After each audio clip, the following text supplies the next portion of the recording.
A lot of teachers complain that you have no idea what I'm struggling with. I'm fighting to keep electricity in, and you come here and tell me, oh, just use these tablets to have diagnostic assessments. I don't have any electricity. Do you have any idea what's going on? Welcome to the very first episode in our new series, Inside the Arab Classroom, in collaboration with Global Ties for Children. My name is Mikey Mhenno. Today on the series, we have Joyce Rafla, who is a senior research scientist at Global Ties. She holds a master's in education in language and literacy from Harvard and a master's of arts and human development from Teachers College at Columbia University and a BA in economics from the American University in Cairo. This series is a collaboration between New York University's Global Ties for Children and Afikra.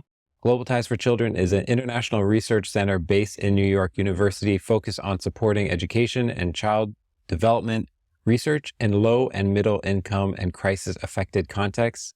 Joyce, welcome to the series. Thank you, Mikey. It's great to be here. It's funny to tell you welcome to the series because you helped create the whole thing. So let me just ask the most basic question, which is, why were you excited about hosting this series and helping produce the series to begin with? Well, I've been a big fan of afikra for years and years, and I thought of the many platforms out there, afikra would be our best collaborator, mainly because of the centrality of curiosity in the process. We have been doing a lot of work in Arabic-speaking countries, we as NYU Global Ties for Children.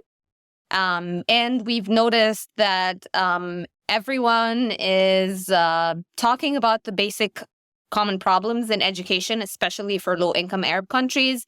There's overcrowdedness in classrooms, teachers' salaries are low.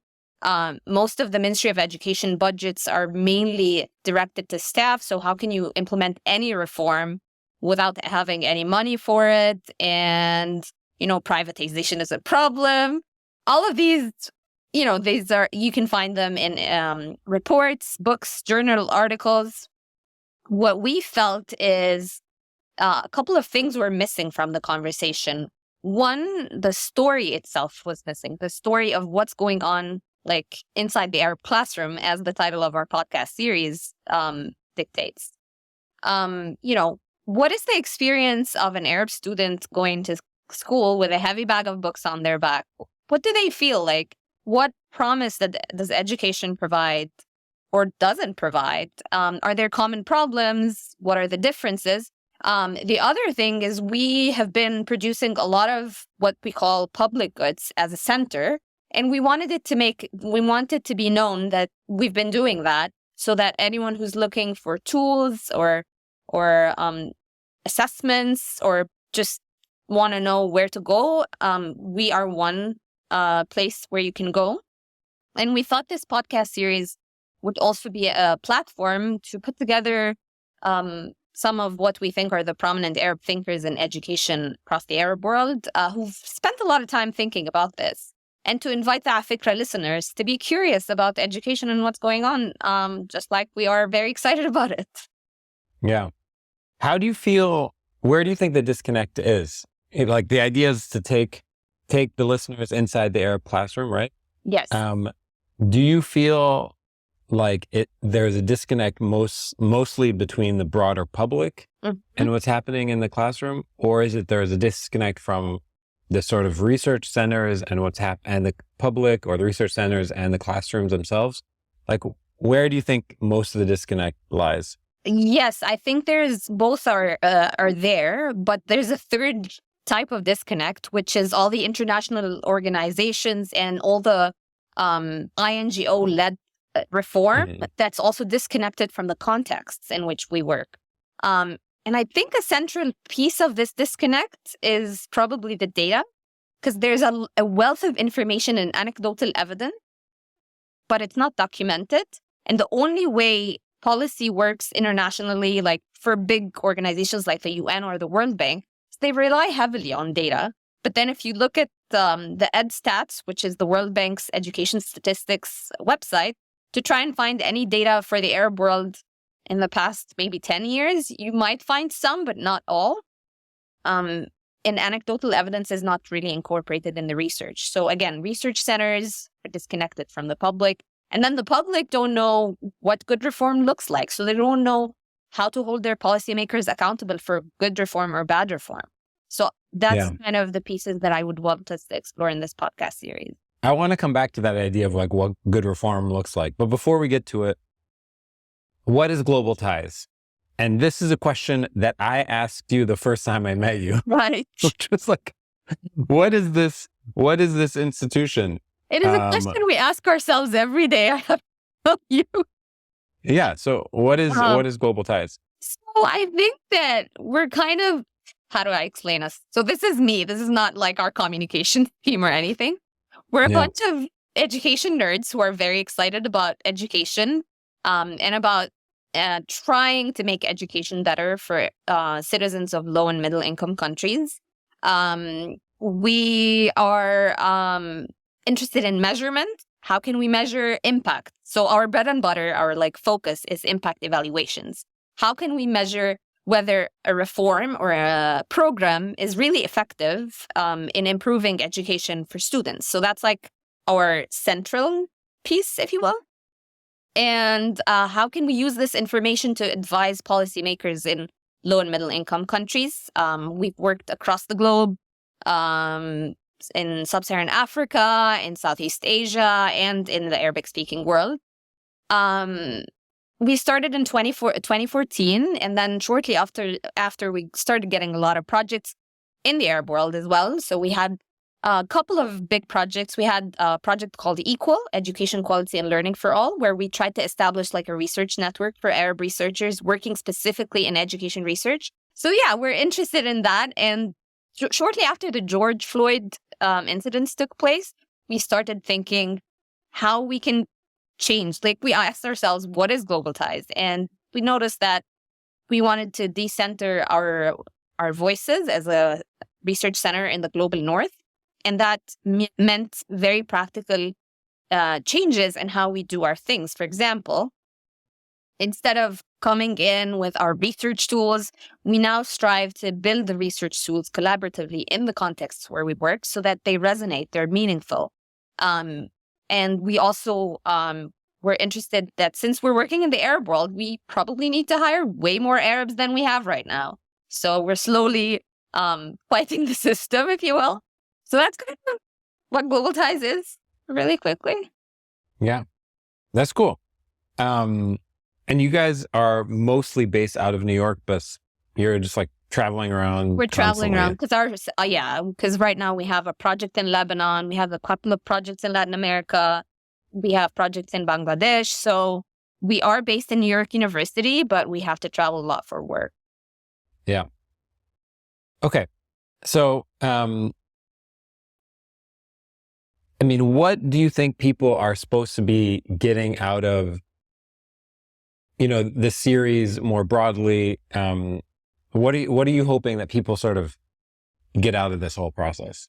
I think I want education enthusiasts to like know more the lingo and know how to look at reform and understand what it aims to reform, whether it's good reform or bad reform. I want parents to know, what does the research say about what a good school looks like? Because a lot of Arab parents I've talked to, they really, when they come to pick schools for their children or even think about homeschooling their children, they don't know where to look for. So that's kind of where I want. The podcast series is not going to cover that intensively, but I kind of want to give people a glimpse of what it looks like. And I want to give a quick update on what education is like across the Arab world, if you will, for anyone who's interested in sharing what our center is doing in a way of like giving back to the community that we've been working with. Yeah. Okay. Let's talk about education, actually. What is the broad state of the Arab classroom, so to speak? I mean, how are schools doing?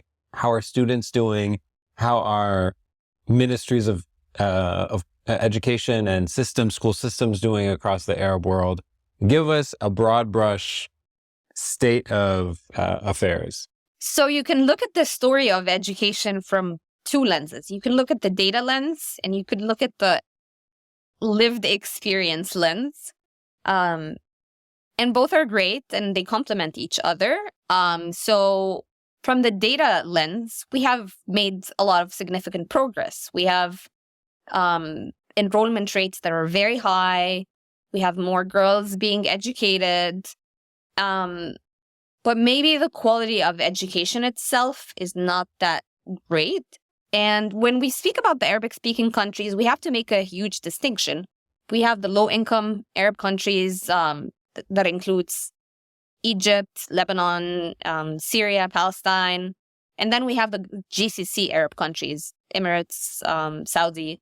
And the story there differs drastically. So when I talk about challenges in education, I'm mainly talking about the low-income Arab countries. So the data piece is one. The lived experience. So I've been working in education in 3 main countries. I worked in Egypt and I worked in Jordan for a little bit, and now I'm on a project in Lebanon. So I've seen like a broad picture across 3 countries. And you can see similarities in some stuff, especially Egypt and Lebanon for me are like the most similar. What are some of the main problems that are seen across these low-income countries like Egypt and Lebanon and other countries like it? So I can think of 3 main problems. One is ECD is neglected, and by ECD I mean early childhood development, which is pre-primary education. The research tells us that ECD is important. It's a strong predictor. And what does ECD entail? Early literacy skills, how to read and write. Early numeracy skills, how to do math. And also social emotional learning skills, which is how kids identify and manage their emotions. These are like the 3 main focuses of ECD, and they are strong. If you invest in ECD, it's a very strong predictor for even the country's economy. So ECD is an area that's hugely neglected. Who is doing, I want to keep going down the list of the problems, but before we go, Sure. What does that actually problem look like? I mean, we're saying like, okay, so headline is early childhood development is not focused on, Yes. right? Yes. What would it look like for it to be focused on a system level? Great. So teacher preparation is a huge component because when I say ECD is a huge predictor, I don't mean any ECD. So what's happening across the Arab world, again, what I'm saying right now is anecdotal evidence. It's not documented, but what's happening in some of the Arab countries is that people are sending their kids to daycare, but not a lot of learning is happening. And that would not be a strong predictor. So the teacher is a pivotal element in good quality ECD. So teacher preparation for ECD, which would mean that we need to have higher salaries. We also need a lot of investment in research. So when I talk about early literacy skills, Arabic is part of that package. And we haven't done extensive research in the teaching and learning of the Arabic language, which one of our episodes in this podcast series is actually going to cover. Yeah. So we need to invest in that so we know how to teach early Arabic literacy skills. Okay, let's go to the second main problem. The second main problem is teachers' qualification and training.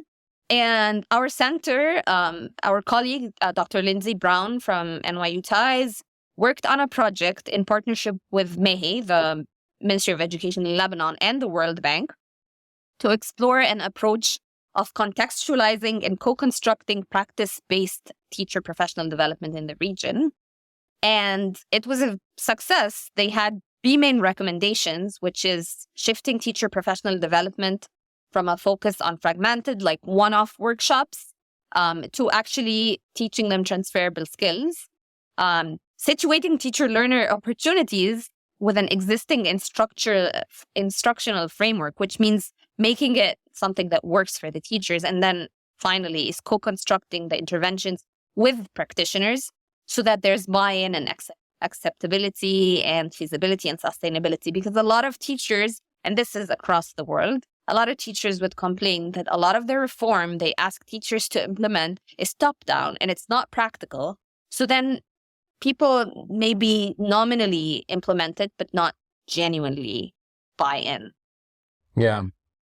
How does this actually affect teachers? Because like, I used to be a teacher, and usually like, if you get information from the Ministry of Education and Higher Education, that's like, oh, we just figured out this new framework. You should be doing this and that and this and that. Everyone kind of rolls their eyes like, oh my God, Exactly. this is what you have no idea what's going on in my classroom. You have no clue. Exactly. How does it actually trickle down in any meaningful way? So that's why you need to have collaboration with teachers' voices being represented when you're planning interventions. And that's one of the disconnects, the many disconnects within the education sphere, is that you're exactly right. Like a lot of teachers complain that you have no idea what I'm struggling with. I'm fighting to keep, electricity in, and you come here and tell me, oh, just use these tablets to like have diagnostic assessments on the iPad. I don't have any electricity. Do you have any idea what's going on? And unfortunately, I heard this from one of the top policymakers in Egypt, actually. And they were saying, the reform is 90% of the reform is when you announce it. And that for me is, I'm like, that's what's the problem, Wait, hold on. He was saying that the reform happens, 90% happens when you announce it, or just the announcement is the reform? I think it's what I term as the facade of reform and the facade of reform. The facade and the facade. Oh, perfect. Beautiful. I love it. It's the facade of reform. So that's what he was interested in. The look that the ribbon cutting. He wants the ribbon cutting. Exactly. And like people are excited about like this tablet project that's going to revolutionize education in Egypt, for example. But then that's it. And that's where the facade comes in. This is corruption of the facade, and so that's what I think he meant.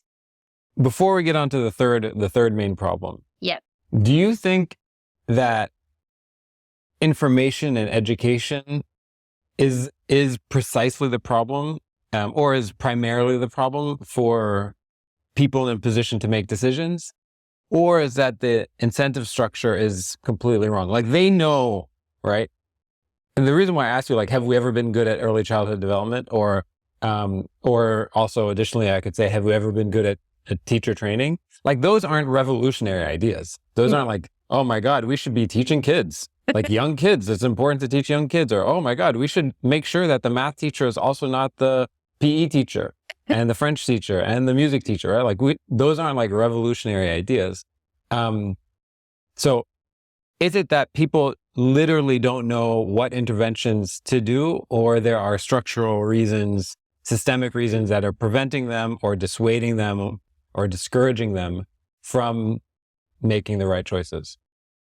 So I want to situate your question with an example that comes to mind when you ask me that question, just to make it easier and more accessible. So in Egypt, for example, private tutoring is a huge problem. A lot of people have published about it. Everyone knows that a lot of teachers go to the classroom and they do not teach in the classroom. Not because they don't know how to teach, but because they feel like if they give private classes to the students, then they can use this knowledge for like a bigger monetary gain. And a lot of people are like, oh, these immoral teachers, they are this and that and the other thing. And like, instead of attacking the system, they attack the individual that's just finding the incentive within the system. So yes. Yeah. Don't hate the player, hate the game. Yeah. Like the incentive structure doesn't work. The teacher is a human being and they need to to feed their family. They need to, and life is becoming more stressful. Things are becoming more expensive. So if they Mhm. have a skill that they can sell for a bigger value, and yes, this is a lot of people would be like, oh, but people should not be self-serving. Yeah, I understand that. And until we get to that place, we need to work with what we have right now. And so the incentive structure really reinforces, creates a loop, negative feedback loop, if you will, where we expect this and then it happens and then it reinforces that this should keep happening. So then reform becomes a bit of an issue. So that's part of it. Another part of it is that a lot of reform is sometimes instigated or pushed by international NGOs, like USAID funded projects or other big projects like that are heavily funded.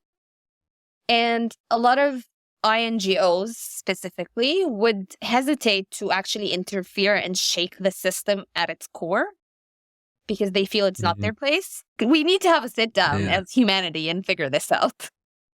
Okay. Last main problem. Okay, so we said ECD is an issue, teacher preparation and qualification is an issue. And then the third problem from where we stand is lack of data and research. We have an issue with inquiry-based research. And again, people hate on the researchers and they're like, oh, you're too abstract. But then look at the context. If we're in a context where freedom of expression is a bit of an issue, we're not going to have the most groundbreaking social science research. It's not like, I'm not talking about molecules and viruses. I'm talking about people. And so that's a more sensitive issue than like maybe science research. Yeah. But also the governments do not, like the data that's coming out of the government, the culture of data itself is not heavily enforced.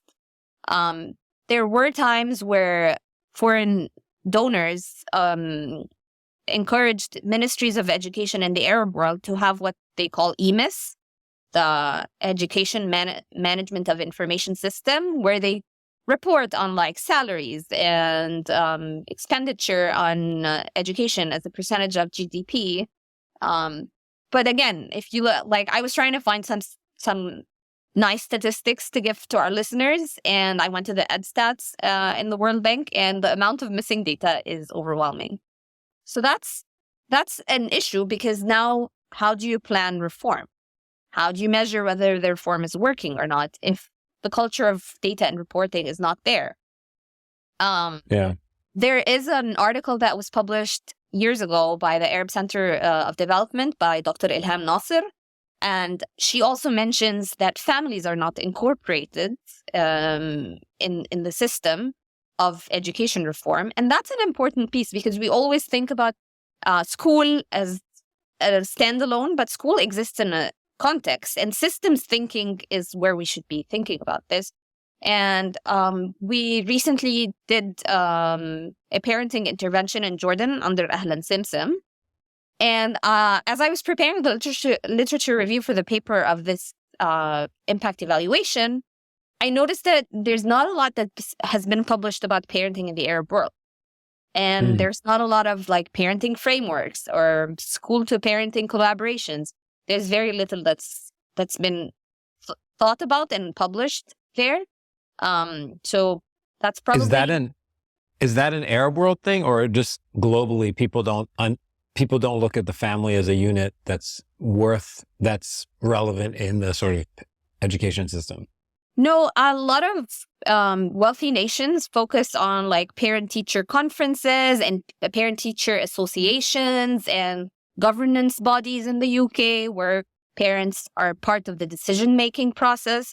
So it is something that has been recognized, but and there was one program in Egypt years ago. It was, again, a USAID-funded program called Education Support Program.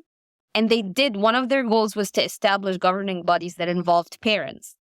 So that was also another, an effort there, but nothing that remained sustainable. And families are an important part in the Arab world, especially because, when we talk about strength points, one of the strength points and commonalities between Lebanon and Egypt is that rural schools have parents who have probably left the country to go and for pursuing better economic opportunities. And the remittances from these parents actually support the budget of the school. So families should be definitely a focus when we are thinking reform in the Arab world. Are there any glimpses of hope? Any strengths? Are there any rays of sunshine and rays of hope? Yes, there is. So the community schools that I just mentioned is what for me is like the most heartwarming glimpse of hope, is that how parents and communities come together to kind of fix what the system has broken and what the system should have fixed. So that's like one, and it's a big. Are these, when you say community schools, community and rural schools, are you talking about public schools? Are you talking about parochial ones, religious schools, private schools? No, I mean public schools. Public schools in a village in Egypt, for example, or I think Madaris al-Diya in Lebanon. You would find, first of all, the teachers are from the community. So they are teaching their sons, daughters, and cousins. So they're going to teach whether the government is paying them or not, because they have a vested interest in this. Right? Yeah. Which again says that the model of a self-serving world where everyone should it's not necessarily the answer. If you have a community, it could be part of the answer. And then their parents also, someone goes to work in, let's say, Australia, and then they invite the rest of the people in the village. In Egypt, it's mainly in the Gulf. They go to work in the Gulf. And then they can fund the school to have resources, to have electricity, to have... so that's kind of what we mean. And you would find the quality of the education in some rural schools is much better than the urban centers. Yeah. Okay. So that's like one ray of hope. Are there any others? Yes. So we've seen a lot from people who publish about the teaching and learning of Arabic language is that, the diglossic nature of Arabic is very problematic, Kids are hearing dialect and then they go to learn Fusha, which could be the case. But we've seen a lot of a shift in a lot of the Arab researchers who are trying to approach this from a decolonial lens. Instead of seeing this as a problem and a hindrance to teaching and learning of Arabic, they're trying to see whether there are opportunities to capitalize on the diglossic nature, or there's a different way of seeing things. And when people say, so there's a World Bank report that came out, I think, in April 2021, and it said that 50% of Arab students will not be able to read and write Arabic by the age of 10.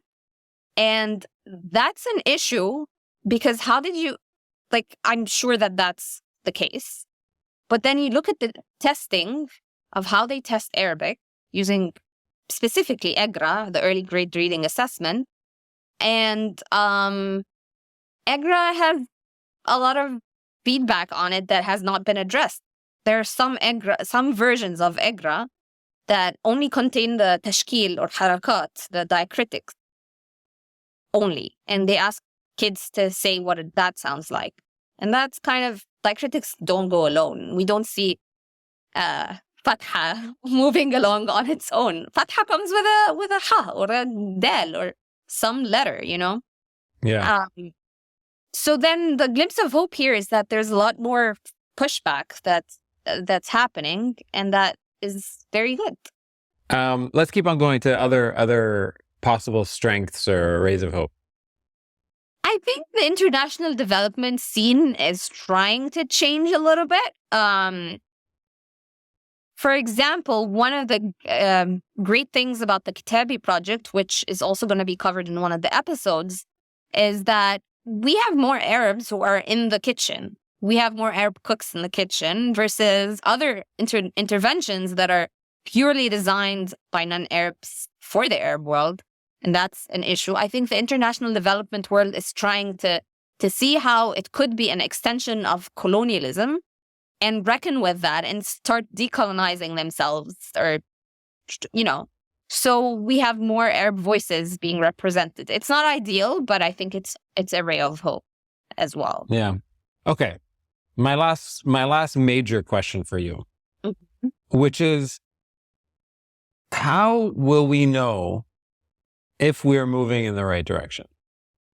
Well, I think when I'll tell you what I do when someone tells me, oh, this new reform is happening in Lebanon or Egypt. Yeah. The first question that comes to mind is, has there been any impact evaluations to kind of inform that? And what has been the decision-making or stakeholder engagement in a decision-making process for that particular reform? If it's implemented without a pilot, has it been piloted and it proven success? What's the scaling looking like? While we're scaling, are we testing or like trying to monitor and evaluate the effectiveness of the scaling?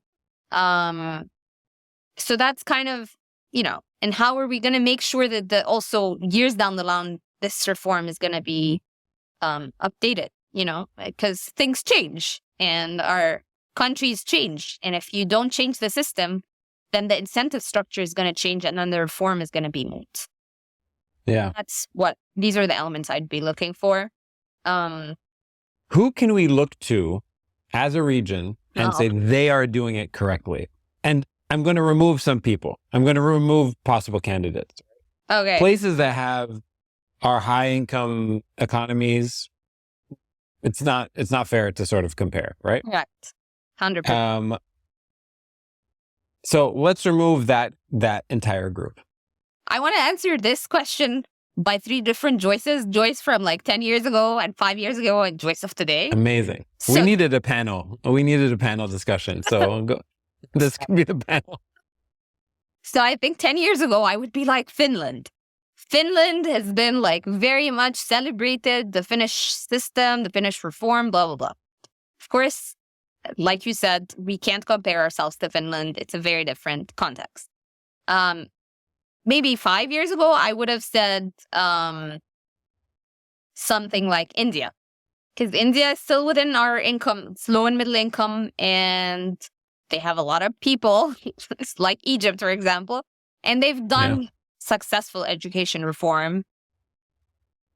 And right now, I will tell you, I don't know, because I am grappling personally as a researcher with getting ready-made models and implementing them. I don't think it works. I think we need to think together as a population on how we can make this work and then come up with a contextual solution. Yeah. So that's where I stand today. Yeah. I mean, I get it. I totally understand. For me, sometimes I feel like, sometimes I look at it and I'm like, okay, it's because the country is in economic turmoil. That's why. I mean, بالنهاية, that's the issue. Yeah. Not that we need to spend more money on it, but there are all these trickle-down effects from people living in poverty, from health issues that come with poverty, from job insecurity, from movements of people. Maybe even the economy isn't the health of the economy isn't actually the main predictor. Maybe it's a symptom of a deeper predictor. Yeah. Conflict and insane corruption and all this different stuff. Exactly. No, that's right. Because then you look at high-income Arab countries, and they're scoring really high. So money is definitely a very huge predictor of reform. But I can't say based on evidence that that's the only factor. I think it requires a lot more research and thinking, which is a very unsatisfying answer. I get that. But that's, if you want to do something right, that's the only way I know how to base good policy reform. It's based on, and it's evidence informed, not evidence based, because it's informed by the evidence, but not led by the evidence, because context really makes a difference. Yeah. Yeah, it's tricky. Okay. I'm going to wrap up. I'm going to do our quick Q&A. I'm going to put you in the hot spot too. Okay. So what are you reading or watching right now? I am reading No Bad Parts by Richard Schwartz. It's a book that talks about, it's not education related. It's a book that talks about what for me is a form of psychotherapy called internal family systems. And this is what's informing when I reference systems thinking when it comes to education. The book talks about that extensively, that we think in silos and parts, but we're all part of an ecology. And system level thinking is very important for change, whether internal change on an individual level or on a societal level. Amazing. Who would you love to shadow for a day, past or present? Taha Hussein. Why?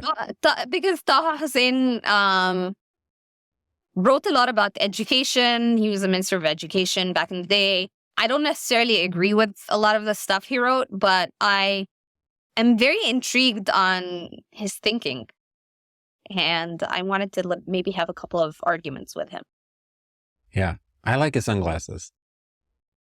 Wow. Okay. What do you think people most misunderstand about your work? Great question. I think that a lot of people think that education research is too abstract and impractical and really doesn't have a bearing on our day-to-day lives. And I think that the line of work that we do is not, some education research can be too abstract and too philosophical, and I'm like, what's the point? But our line of research tries to get to the bottom of things. We try to, which can be reductionistic at some point. I understand and I acknowledge that. But for me, it's a very useful tool for policy reform. So I'll give you 4 constituents and you tell me who you think misunderstands your work the most. Okay? Okay. Families, Mm-hmm. educators, Mm-hmm. policymakers, Mm-hmm. donors. Oh. The most? Who do you have to actually convince the most that the work that the broader research community is doing is valuable and is going to help move the needle? I think teachers. I think they're under a lot of stress that when you come and be like, oh, but when you start your lesson, you have to start with a diagnostic assessment to check for understanding. They're like, عندي منهج عايزة أخلصه. I have a curriculum, I have to get through with it. And that's a consistent phrase that you would hear, it's a business as usual and there's no time for reform. So yeah, I think teachers would be, but all of these families are the least. A lot of parents approach me and they're like, what does the research say about raising our kids? Or how do we evaluate good schools? That kind of stuff. So yeah. Okay. And the last one is, whose work do you admire or are inspired by? I think I admire Dr. Reem Khamis Dakwar's work, which she's one of the guests. And I admire her work because I've followed her work for years, and she's not only doing the work and not spending time advertising about it like other researchers might be, but she's also very genuinely trying to question her role in the colonial process within how we look at Arab language teaching and learning. So, yeah. Yep. Cool. Well, people are going to be able to hear all these episodes. I'm really, really excited about the system, about the whole series. If people are interested in learning more about Global Ties, you can go to globaltiesforchildren.nyu.edu. And it's all over social media as well. This series is a 6-part series, and it has been so much fun to put it together. And we hope that parents, teachers, educators, policymakers, and the general public really benefit from it. Thank you for having me, Mikey, and thanks for making this podcast series with us. We're very excited about it, and we love Afikra. We're big fans. Yep, we are too. Okay. Hope you guys enjoy it. Thanks so much.